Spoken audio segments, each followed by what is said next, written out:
အား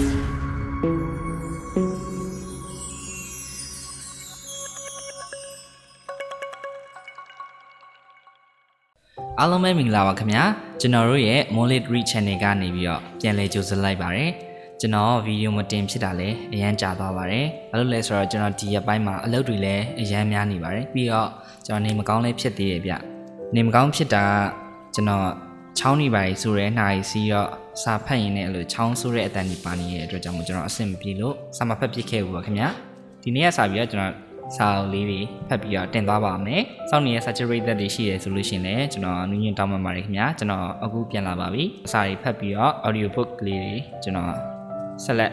တင်သွားပါမယ်ခင်ဗျာ။ဒီပါဒါဆိုလို့ရှိရင်ကျွန်တော်တို့ဖတ်နေတဲ့ဆရာမိုးရှင်း IMT ရေးသားထားတဲ့လက်ဆောင်ဆိုတဲ့စာအုပ်လေးကအခန်း6ကိုရောက်ရှိလို့လာပါပြီ။ဒါဆိုရင်ကျွန်တော်အခန်း6ကိုဖတ်ပြပါမယ်ခင်ဗျာ။အခန်း6ရဲ့ခေါင်းစဉ်လေးကတော့ပျော်ရွှင်ခြင်းဤရန်သူသို့မဟုတ်overthinking ကျွန်တော်ကငငယ်တုန်းကအရန်အားငယ်တက်တဲ့သူတစ်ယောက်ဖြစ်ခဲ့ပါတယ်ကျွန်တော်ရဲ့ရုပ်ပိုင်းဆိုင်ရာအားနည်းချက်ကိုအမြဲတမ်းစဉ်းစားပြီးတော့အားငယ်နေလေးရှိပါတယ်ဒီအချက်ကြောင့်ကျွန်တော်လူတွေနဲ့တိတ်ပြီးတော့ပြောဆိုဆက်ဆံမှုမရှိခဲ့ပါဘူးပျော်ပွဲရှင်ပွဲတွေကြောင်းပွဲတွေလည်းပါဝင်ဆင်နွှဲလေးမရှိပါဘူးလူတော့တိတ်မတိုးရခဲ့တာပါကျွန်တော်ကြောင်းသွားရမှာလည်းအရန်ကြောက်ခဲ့ပါတယ်ကျွန်တော်စိတ်ထဲမှာအမြဲတမ်းအားငယ်နေတတ်ပါတယ်အတန်းရှိတစ်ခုခုထွက်ပြောရတာမျိုးအမြဲတမ်းရှောင်ရှားလေးရှိပါတယ်မဖြစ်မနေထွက်ပြောရရင်လည်းအမြဲစိတ်လှုပ်ရှားနေတတ်ပါတယ်ငါ့ကိုသူများတွေဘယ်လိုမြင်မလဲဆိုတဲ့အတွေးကကျွန်တော်ဘဝကိုဘောင်ခတ်ကျဉ်းချခဲ့ပါတယ် overthinking အတွေးလုံခြင်းကငယ်ဘဝတည်းမဟုတ်ပါဘူးအသက်ကြီးလာတဲ့အထိဒုက္ခပေးပါတယ်တခါတလေအတွေးတွေလွန်သွားတာကြောင့်အခွင့်အရေးတွေဆုံးရှုံးခဲ့တာမျိုးလဲခဏခဏကြုံခဲ့ရပါတယ်နောက်တော့စာအုပ်တွေဖတ်ရင်အဲ့ဒီအချက်ကိုဖျောက်ဖို့လိုလာပြီဆိုတာသဘောပေါက်လာခဲ့ပါတယ်ကျွန်တော်လိုပဲအတွေးလွန်ပြီးပျော်ရွှင်ခြင်းနဲ့ကင်းဝေးနေတဲ့သူတွေလည်းတွေ့ခဲ့ပူပါတယ်တစုံတစ်ခုလောက်ခါနေတိုင်းငါလှုပ်လိုက်ရင်ဘာဖြစ်မလဲဆိုတာမျိုးတွေးတတ်ကြပါတယ်တခုခုအပြောင်းလဲအသစ်လုပ်မယ်ဆိုရင်လည်းမှားသွားမှာကြောက်လိရှိကြပါတယ်အတွေးလွန်ခြင်းဟာကောင်းကျိုးမပေးတတ်ပါဘူးတွေးတဲ့လောက်ပဲတွေးတာပဲကောင်းပြီအသေးအဖွဲအရာတိုင်းကိုအကြာကြီးအတွေးလွန်နေရင်တော့ဒုက္ခတည်တည်လေးတွေဟာဒုက္ခကြီးကြီးမားမားတွေဖြစ်လာတတ်ပါတယ်အတွေးလွန်တဲ့အခါများသောအားဖြင့်ဘယ်သူမှပြောစရာကောင်းတဲ့အတွေးတွေနဲ့အတွေးမလွန်ကြပါဘူးများသောအားဖြင့် negative တွေးတွေပဲတွေးလွန်နေတတ်ကြပါတယ်အဲ့ဒီလိုအတွေးလွန်တဲ့အခါမှန်မှန်ကန်ကန်ဆုံးဖြတ်ချက်မချနိုင်တော့ပါဘူးဒီလိုလူမျိုးတွေအတွက်တော့ကျွန်တော်ကျင့်သုံးခဲ့တဲ့နည်းလမ်းအချို့ကိုပြန်လည်မျှဝေခြင်းပါတယ်ဘယ်အချိန်မှအတွေးလွန်နေပြီလဲသိဖို့လိုမယ်အတွေးလွန်ခြင်းကိုမနှိမ်နှင်းခင်မိမိဘယ်ချိန်တွေမှာအတွေးလွန်နေတယ်လဲသိရပါမယ်မိမိဘာသာအတွေးလွန်နေလားဆိုတာကိုမသိရင်ကုသဖို့မလွယ်ပါဘူးဘလို့အခြေအနေမျိုးမှာပဲဆိုမိမိဖျားနေပြီလဲဆိုတာကိုသိတယ်လို့မျိုးပေါ့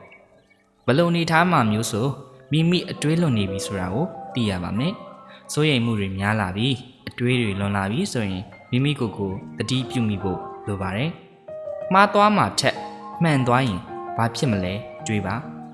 များသောအားဖြင့်အတွေးလွန်ခြင်းကိုအဓိကဖြစ်စေတဲ့အချက်ဟာအကြောက်တရားဖြစ်ပါတယ်အဲ့ဒီအကြောက်တရားကိုပိုပြီးလောင်ကျွမ်းစေတဲ့လောင်စာကတော့မိမိလှုပ်လိုက်ရင်ဘာဖြစ်သွားမလဲဆိုတဲ့အတွေးတွေပါအဲ့ဒီအတွေးတွေကိုတွေးရင်းနဲ့မှားခြင်းရဲ့နောက်ဆက်တွဲဆိုးကျိုးတွေကိုပါမြင်အောင်လာပါလိမ့်မယ်အဲ့ဒီအခါမှာအကြောက်တရားကပုံမူကြီးထွားလာပါလိမ့်မယ်ဒီတော့နောက်တစ်ခါသင်အတွေးလွန်ပြီလို့ခံစားရရင်အစိုးရတွေးနေတာကိုရပ်လိုက်ပါအဲ့ဒီလိုတွေးမဲ့အစားဘာတွေများအမှန်တွေဖြစ်လာနိုင်မလဲဆိုတာကိုခေါင်းထဲထည့်ပါဥပမာလူ20လောက်ပြိသက်ရှိတဲ့ဟောပြောပွဲလေးတစ်ခုကိုသင်သွားတယ်ဆိုပါစို့သင်အရန်စိတ်ဝင်စားတဲ့ဟောပြောပွဲလေးဖြစ်ပြီးဟောပြောပွဲပြီးတဲ့အချိန်မှာသင်ကောင်းတဲ့အရန်မေးချင်နေတဲ့အရာလေးတစ်ခုရှိနေတယ်ဟောပြောပွဲကိုလာပြီးဟောပြောတဲ့သူကလည်းတကယ့်ကိုနာမည်ကြီးတဲ့သူအောင်မြင်နေသူသင်လေးစားရတဲ့သူတယောက်ဖြစ်နေတယ်သူကလည်းမေကွန်းမေးချင်သူတွေရှိလားလို့ပြောလိုက်တယ်ဆိုပါစို့တင်မေးချင်နေတဲ့မေကွန်းကိုမေးဖြစ်မယ်ထင်လားများသောအားဖြင့်မြန်မာလူငယ်တွေထဲမှာမမေးရတဲ့သူတွေရှိတတ်ကြပါတယ်ကျွန်တော်လည်းအရင်ကမမေးရခဲ့ပါဘူးဒါပေမဲ့ကျွန်တော်မေးရအောင်လေ့ကျင့်ယူခဲ့ပါတယ်ကျွန်တော်မေးမဲ့မေကွန်းဟာဟောပြောနေသူတို့မဟုတ်တခြားနားထောင်နေသူတွေအတွက်ရည်စရာများဖြစ်နေမလားလို့ကျွန်တော်တွေးပြီးကြောက်ခဲ့ရပူပါတယ် နောက်တော့ကျွန်တော်အတွေးတွေပြောင်းသွားခဲ့ပါတယ်ကျွန်တော်စဉ်းစားတာကနံပါတ်1ကျွန်တော်မမေးရင်ဒီအခွင့်အရေးနောက်ဘယ်တော့ရမလဲကျွန်တော်မသိတော့ဘူးကျွန်တော်အိမ်ပြန်တဲ့လမ်းမှာနောင်နာတွေရနေလိမ့်မယ်နံပါတ်2ကျွန်တော်တသက်လုံးဒီလိုပဲကြောက်တက်တဲ့သူတယောက်ဖြစ်သွားပါလိမ့်မယ်နံပါတ်3ကျွန်တော်မေးလိုက်လို့အခြားသူတွေကရေခဲ့ရင်လည်းအဲ့ဒီလူတွေနဲ့နောက်နေ့ပြန်တွေ့ဖို့မရှိတော့ဘူးပြန်တွေ့ဖို့ရှိရင်တော့သူတို့ကနေတိုင်းရည်နိုင်မှာလားသူတို့ရေချင်းမရေချင်းကရောကျွန်တော်ဘဝတိုးတက်မှုနဲ့သက်ဆိုင်နေလို့လားနံပါတ်4ကျွန်တော်စိတ်ထဲက1 2 3ရေးလိုက်တယ်3ရောက်တဲ့အချိန်မှာကျွန်တော်လက်ထောင်ပြီးပထမဆုံးအချိန်မေးဖြစ်ခဲ့တယ်ကျွန်တော်မေးတဲ့မေးခွန်းကိုဟောပြောနေသူကလည်းတေချာပြန်ဖြေခဲ့ပါတယ်ဘယ်သူမှလည်းမရေကြပါဘူးကျွန်တော်စိတ်ထဲမှာတော်တော်လေးကိုပျော့သွားခဲ့တယ်အဲ့ဒီနောက်တော့အဲ့ဒီအကျင့်လေးကျွန်တော်ရရှိလာခဲ့ပါတယ်ဘယ်တော့မဆိုမရှင်းတာရှိရင်မေးရလာတယ်အဲ့ဒီအချက်ကအသေးအဖွဲလေးလို့သင်ထင်ကောင်းထင်လိမ့်မယ်တကယ်တော့အဲ့ဒီအချက်ကကျွန်တော်ဘဝရဲ့အကြီးမားဆုံးပြောင်းလဲမှုတွေထဲကတစ်ခုပါအဲ့ဒီအချက်ကြောင့်ကျွန်တော်ကောင်းကျိုးများစွာရခဲ့တယ်ဗဟုသုတများစွာလည်းရခဲ့တယ်ပြောရဲဆိုရဲရှိလာခဲ့တယ်အရင်လိုအမြဲကြောက်ပြီးရှက်နေတဲ့သူမဟုတ်တော့ပါဘူးကျွန်တော်ကျင့်သုံးခဲ့တာကရှင်းရှင်းလေးပါမှားသွားမှထက်မှန်သွားရင်ဘာဖြစ်မလဲတွေးပါပြီးပြည့်စုံခြင်းကိုစောင့်စားမနေပါနဲ့အပေါ်မှာပေးခဲ့တဲ့ဥပမာတွေကိုပဲပြန်ကိုးကားပါမယ်ကျွန်တော်မေးမဲ့မေကွန်းဟာမှန်တဲ့မေကွန်းဖြစ်မလားလူတိုင်းသဘောကျမဲ့မေကွန်းဖြစ်မလားဖြေဆိုသူရောကြိုက်တဲ့မေကွန်းဖြစ်ပါမလားကျွန်တော်ကရောတကယ်မေကွန်းမေးဖို့အရေးအချင်းတွေရှိရဲ့လားစတာတွေဒါလိုက်တွေးနေရင်ကျွန်တော်မေကွန်းဘယ်တော့မှမေးဖြစ်တော့မှာမဟုတ်ပါဘူးအခွင့်အလန်းကတင်းရှေ့ကိုဆက်ဆိုင်မြမြိုက်ရောက်လာရင်အဲ့ဒီအခွင့်အရေးနဲ့တွေ့ဖို့တင်ထိုက်တန်နေလို့ပါအဲ့ဒီအခွင့်အလန်းကိုရယူနိုင်ခြင်းမယူနိုင်ခြင်းကတော့တင့်အပေါ်မှာပဲမူတည်ပါလိမ့်မယ်လူ20လောက်ရှိတဲ့ဟောပြောပွဲမှာတင်နားထောင်နေတဲ့သူတွေထဲကတယောက်ဖြစ်ပြီးတော့ဟောပြောနေသူကတင့်ကိုမေးခွန်းမေးစရာရှိရင်မေးနိုင်ပါတယ်လို့မေးတာဟာအခွင့်အလန်းတစ်ခုတင့်ရှေ့ကိုရောက်လာခြင်းပါအဲ့ဒီအခွင့်အလန်းကိုစုပ်ကိုင်နိုင်ခြင်းမကိုင်နိုင်ခြင်းကတင့်အပေါ်မှာပဲမူတည်ပါတယ်ပြောနေတော့တစ်ချိန်လုံးအိမ်ငိုက်နေခဲ့ဆိုရင်တော့တမျိုးပေါ့တစ်ချိန်လုံးနားထောင်နေခဲ့တယ်တကယ်သိချင်တဲ့မေးခွန်းလည်းရှိတယ်သူကလည်းမေးခွန်းမေးဖို့အခွင့်အရေးပေးလာတယ်အဲ့ဒါဆိုရင်မေးတာမေးပါဒီလိုအခွင့်အရေးမျိုးနောက်ခါရဖို့မလွယ်ကူပါဘူးပြီးပြည့်စုံတဲ့အချိန်ကိုစောင့်စားမနေပါနဲ့နှစ်ယောက်တည်းတွေ့မှမေးမယ်နောက်တစ်ခါတွေ့မှမေးမယ်ဒီထက်လူနည်းတဲ့ဟောပြောပွဲကြမှမေးမယ်စတာတွေစဉ်းစားမနေပါနဲ့အကြောက်တရားကိုမြင်နဲ့ရှုတော့ပြောင်းလဲပါဘာလို့ကြောက်တာလဲဆိုတဲ့မေးခွန်းကိုတင်ကိုယ်တိုင်ပြန်မေးကြည့်ပါအရင်တုန်းကမအောင်မြင်ခဲ့ဘူးလို့လားအရင်တုန်းကကြရှုံးခဲ့ဘူးလို့လားအရင်တုန်းကမအောင်မြင်ခဲ့လို့သာစက်ပြီးမလုပ်ကြဆိုရင်အက်ဒီဆန်မီလန်ကိုတီထွင်နိုင်ခဲ့မှာမဟုတ်ပါဘူးသူသာကြောက်တက်တယ်ဆိုရင်ပထမအကြိမ်နှစ်ကြိမ်ကြရှုံးတာနဲ့သူအရှုံးပေးသွားခဲ့မှာပါ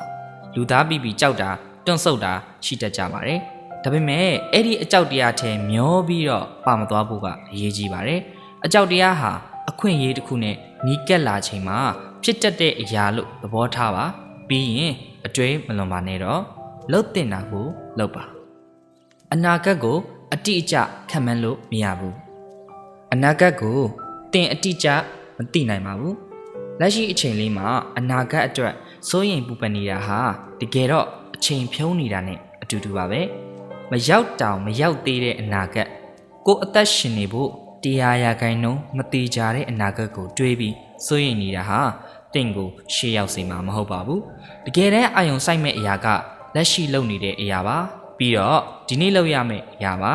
အဲ့ဒီအရာအလုံးကိုသာကောင်းကောင်းမွန်မွန်မှန်မှန်ကန်ကန်ကြိုးကြိုးဆဆလုပ်ရင်အနာဂတ်ဆိုတာအလိုလိုပုံပေါ်လာပါလိမ့်မယ်အနာဂတ်ဟာတိုက်တလုံးဆိုရင်တင်အသက်ရှူနေတဲ့စက္ကန့်တိုင်းဟာအုတ်ချက်တွေသဲပွင့်နေဖြစ်ပါတယ်တိုက်တလုံးစောက်ဖို့အရေးတွေးပူနေရောတင်းစီကိုအုတ်ချက်တွေတဲတွေအလိုလျောက်ရောက်လာမှာမဟုတ်ပါဘူးတွေးတင်တလောက်တွေးလို့ရပါတယ်ဒါပေမဲ့အတွေးမလွန်ပါစေနဲ့အကောင်းဆုံးစူးစမ်းပြီးရင်နောင်တမရနဲ့တစုံတစ်ခုကိုမိမိကအကောင်းဆုံးစူးစမ်းပြီးသွားပြီဆိုရင်နောင်တမရပါနဲ့မိမိတတ်နိုင်တလောက်လုပ်ခဲ့ပြီးပြီပဲမိမိလုပ်နိုင်တာအကုန်လုံးနိုင်ခဲ့တဲ့အတွက်လိပ်ပြလုံးမှာလောကကြီးမှာတင်အရာအလုံးကိုမထိန်ချုပ်နိုင်ပါဘူးတင်ထိန်ချုပ်နိုင်တဲ့အကောင်းဆုံးဆောင်ရွက်ခြင်းဆိုတဲ့အရာကိုတင်လုပ်ခဲ့ပြီးပြီပဲဂျန်နာရီကိုခေါင်းထဲမထည့်ပါနဲ့ တင်လောက်ခဲ့တာကိုနောင်နာရတာမျိုးရှက်နေတာမျိုးလည်းမဖြစ်ပါစေနဲ့မလောက်ခင်မှာအတွေးမလွန်တင်တယ်လို့လောက်ပြီးရင်လည်းအတွေးမလွန်တင်ပါဘူးတင့်ကိုတင်စကားပြောတတ်ပါစေ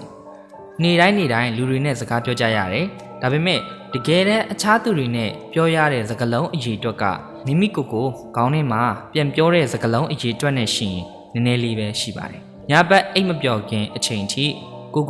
စကားပြောကြပါတယ်ခေါင်းထဲမှာအခုဒီစာဖတ်ရင်းနဲ့တောင်တင်စကားပြောနေပါတယ်လေးလာသူတွေရဲ့အဆိုအရ10မိနစ်တိုင်းလူတွေဟာစလုံးကြီး150ကနေ200ကြားခေါင်းထဲမှာပြောနေကြပါတယ်တင်ခန်းစားနေရတာတွေတော်တော်များများကတင်တကယ်ခန်းစားနေရတာမဟုတ်ပဲတင်အတွေ့ကပုံဖော်ထားတာတွေပဲဖြစ်နေတတ်ပါတယ်ရှင်းသွားအောင်ဥပမာပြောရရင်တင်ကတင်တန်းတစ်ခုတက်တယ်ဆရာကတင်ကိုစင်ပေါ်မှာဒါမှမဟုတ်အတန်းရှင်မှာစကားပြောဖို့ဖိတ်ခေါ်လိုက်တယ်အဲ့ဒီအချိန်ခဏအတွင်းမှာတင့်ကောင်းထဲမှာစကားတွေအများကြီးပြောနေပါပြီငါလုံရဲမှာမဟုတ်ဘူးငါအမှားတစ်ခုလုပ်တော့မယ်ငါမသွားရဲဘူးငါပြောတာမှားရင်လူတွေရီးမယ်စသဖြင့်ကြောင်းဆန်သွားတတ်ပါတယ်စက္ကန့်ပိုင်းလေးအတွင်းမှာတော့စကလုံးအရေးအတွက်ကမနှဲပါဘူးဒါပေမဲ့တကယ်အဲ့ဓာတွေဖြစ်နေပြီလားဆိုတော့မဖြစ်သေးပါဘူးနောက်တစ်ခုဥပမာထပ်ပေးပါမယ်တင်ကတရေအရန်ကြောက်တတ်တယ်ညာဘက်ပြန်လာမယ်အရင်ရက်တွေတုန်းကပြန်လာတာဘာမှမဖြစ်ဘူးကြောက်လည်းမကြောက်ဘူးတနေ့ကျတော့တင်းတငယ်ချင်းကအဲ့ဒီလမ်းထောက်မှာတခါတည်းရင်တရေ6တယ်ဆိုတဲ့အကြောင်းပြောတယ်အဲ့ဒီညပြန်တော့တင်အရန်ကြောက်နေတယ်ဘာကြောင့်လို့ထင်ပါသလဲအဲ့ဒီအကြောင်းကြားပြီးကြတဲ့ကတင်ကောင်းထဲမှာစကားတွေစပြောနေပါပြီဒါကြောင့်အဲ့ဒီနေရာရောက်တော့တကယ်ပဲတရေရှိတေရောင်တင်အရန်ကြောက်သွားတတ်ပါတယ်နောက်နေ့ကျတော့တငယ်ချင်းကငါနောက်လိုက်တာပါကွာဆိုပြီးတော့ပြန်ပြောတယ်အဲ့ဒီတော့မှတင်လဲကြောက်စိတ်ပြေးပြီးနောက်နေ့မှပုံမှန်ပြန်ဖြစ်သွားပါတော့တယ်ဒီအဖြစ်ပြက်မှာအခြားဘယ်နေရာမှပြောင်းလဲမသွားဘူးတင်းစိတ်တစ်ခုပဲပြောင်းလဲသွားတာတင်းကိုတင်ပြောနေတဲ့စကားတွေကြောင့်တင်းစိတ်ကပြောင်းလဲသွားတာငါကြောက်နေတယ်ဆိုတဲ့စကားတွေကတင့်ကိုအောက်ဆုံးထိဆွဲခေါ်သွားတာပါအဲ့ဒါကြောင့်ကြောက်သွားခဲ့ရပါတကယ်တရေရှိလို့တော့မဟုတ်ပါဘူးအဲ့ဒီတရေကတင့်စိတ်ထဲမှာတင့်ဘာသာဖန်တီးလိုက်တာမျိုးဖြစ်ပါတယ်တင့်ရဲ့အတွေးတွေကိုထင်မသေးပါနဲ့တင့်ရဲ့အတွေးတွေမှာပါဝါတွေရှိနေပါတယ်တင့်အတွေးတွေနဲ့တင့်ဘဝဟာလည်းဓာတ်ရိုက်ပတ်သက်နေပါတယ်ဒါကြောင့် overthinking ဆိုတဲ့အရာကိုမွေးမြူပါနဲ့ကို့မှာအဲ့ဒီအကျင့်ရှိရင်လည်းရအောင်ဖျောက်ပါတင်ဘဝမှာတင်ကိုတင်စကားပြောတဲ့ပမာဏလောက်ဘသူကိုမှစကားပြောဖြစ်မှာမဟုတ်ပါဘူးဒါကြောင့်တင်ကိုတင်ကျင်ကျင်နာနာပြောဆိုပါတဲ့အမည်မသိဟုတ်ကဲ့ပါဒါကဆရာမိုးရှင် IMT ရေးသားထားတဲ့လက်ဆောင်ဆိုတဲ့စာအုပ်ထဲမှာပါတဲ့အခန်း6ပျော်ရွှင်ခြင်းဤရန်သူသို့မဟုတ် overthinking ဟုတ်ကဲ့ပါဒီအခန်းလေးကိုဖတ်ပြီးတော့နားထောင်ပြီးတော့စာချစ်ပရိသတ်တွေကျွန်တော်ရဲ့တငယ်ချင်းမိတ်ဆွေတွေအကျိုးတစုံတရာတစ်ခုခုရရှိမယ်ဆိုလို့ရှိရင်เนาะကျွန်တော်ဖတ်ပြအကျိုးနဲ့ပါတယ်ခင်ဗျာပြီးတော့ဒီအခန်းနဲ့ပတ်သက်ပြီးတော့မိတ်ဆွေတွေရောဘယ်လိုမျိုးထင်မြင်ပါသလဲ overthinking သမားလားအတွေးတွေအရန်လွန်နေတဲ့သူလားတခုခုလောက်ရမှာကိုတွေးကြောက်နေတဲ့သူလားဒါဆိုလို့ရှိရင် overthinking ဆိုတဲ့အတွေးလွန်နေတဲ့အရာတွေကိုဖျောက်ဖျက်ဖို့လိုပါပြီခင်ဗျာကျွန်တော်တို့အရန်အတွေးလွန်နေတဲ့အခါမှာကျွန်တော်တို့လှုပ်ထိုက်တဲ့အရာတွေမလှုပ်မိတာတို့မဖြစ်သွားတာတို့မလှုပ်လိုက်ရတာမျိုးတွေဖြစ်တတ်ပါတယ်ကျွန်တော်လည်းအဲ့လိုပါပဲအရင်တော့ဆိုတာထက်တစ်ခါလေအခုဆိုလဲ overthinking ဖြစ်တတ်ပါတယ်တခုခုအကြောင်းအရာတစ်ခုခုကိုအရန်တွေးရများပါတယ်ဒါပေမဲ့အခုနောက်ပိုင်းမှာတော့ကျွန်တော်ကိုယ့်ကိုပြန်ပြီးချိန်ပါတယ်တွေးလွန်နေပြီလားတွေးရမှားနေပြီလားဆိုတဲ့ဟာမျိုးတွေပေါ့တကယ်တော့ကျွန်တော်တွေးနေရဲ့အတွေးတွေမှာအမှန်တကယ်ဖြစ်လာတာကရှားပါတယ်ဆိုတော့စာချစ်သူပရိသတ်တွေရောအတွေးမလွန်ဖို့ကျွန်တော်ပြောချင်ပါတယ်ပြီးတော့ဒီစာအုပ်လေးကနေပြီးတော့ကျိုးစုံတရားရရှိသွားမယ်လို့လည်းမျှော်လင့်ပါတယ်ခင်ဗျာနောက်အခန်းတွေလည်းဆက်ဖတ်ပြသွားမှာမို့လို့ကျွန်တော်ရဲ့ channel လေးကို like and subscribe လေးလုပ်ထားလို့ရပါတယ်တော့ဆွေးနွေးချင်တယ်ဆိုလို့ရှိရင်လည်းအောက်မှာ comment လေးတွေလည်းရေးသွားလို့ရပါတယ်ခင်ဗျာငွေချင်းမိတ်ဆွေတို့နားထောင်ချင်တဲ့စာအုပ်လေးတွေကြပြလေးတွေရှိတယ်ဆိုလို့ရှိရင်လည်း comment မှန်ခဲ့လို့ရပါတယ်နောက်ဗီဒီယိုမှာပြန်တွေ့ပါမယ် bye bye